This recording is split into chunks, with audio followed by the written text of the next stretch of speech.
بسم الله الرحمن الرحيم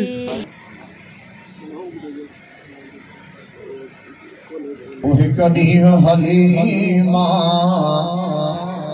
जा बचड़ा बकिरन खे छॾे ॿई घर आया अची गणतीअ जहिड़ी ॻाल्हि कयूं नौजवान अमा नजर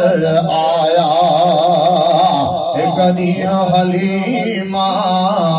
जा बचड़ा बकिरन खे छॾे ॿई घर आया ओ असां पहरो लिखे बि पहरो ॾिनो छाकाणि त ख़दशो समझूं पिया पर चोरीअ जी नका चूस हुयनि वारदात वॾीअ ख़ातिर आया हिक ॾींहुं हलीमा जा बचड़ा बकिरन खे छॾे ॿई घर आया हिक ॾींहुं हलीमा जा बचड़ा बकिरन खे छॾे ॿई घर आया ओ मासूम मोहम्मद जो सीनो चीरे पो अलाए छा पिया कनि असां रोअंदा रड़ंदा पोहता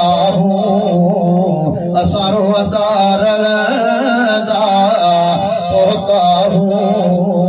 त ही कहिड़ा बंदा हिन पर आया हिक ॾींहुं हलीमा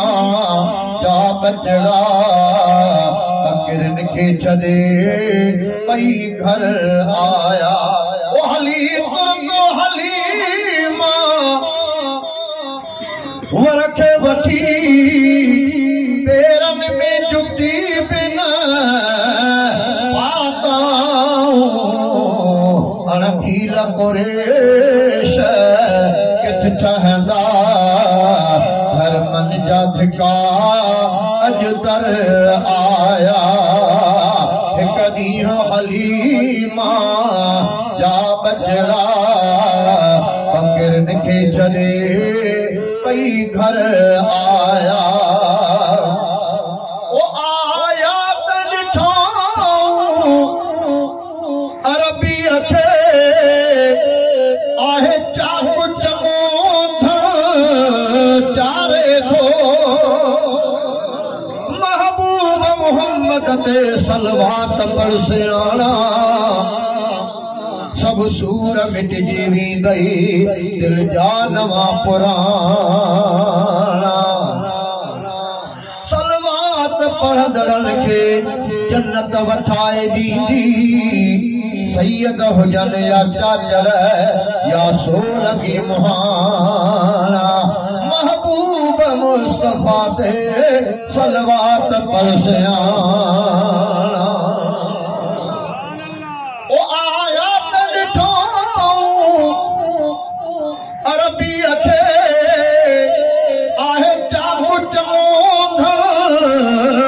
चारे थो महबूब खे लातऊं सीने सां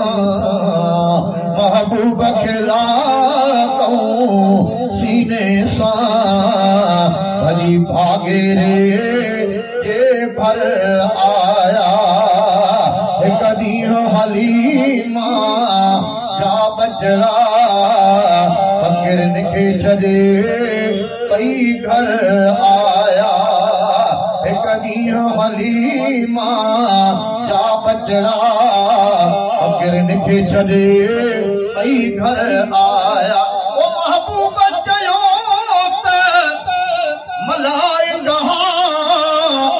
जन दम दम सां दिल अल्लाह उमानी अमानत हुई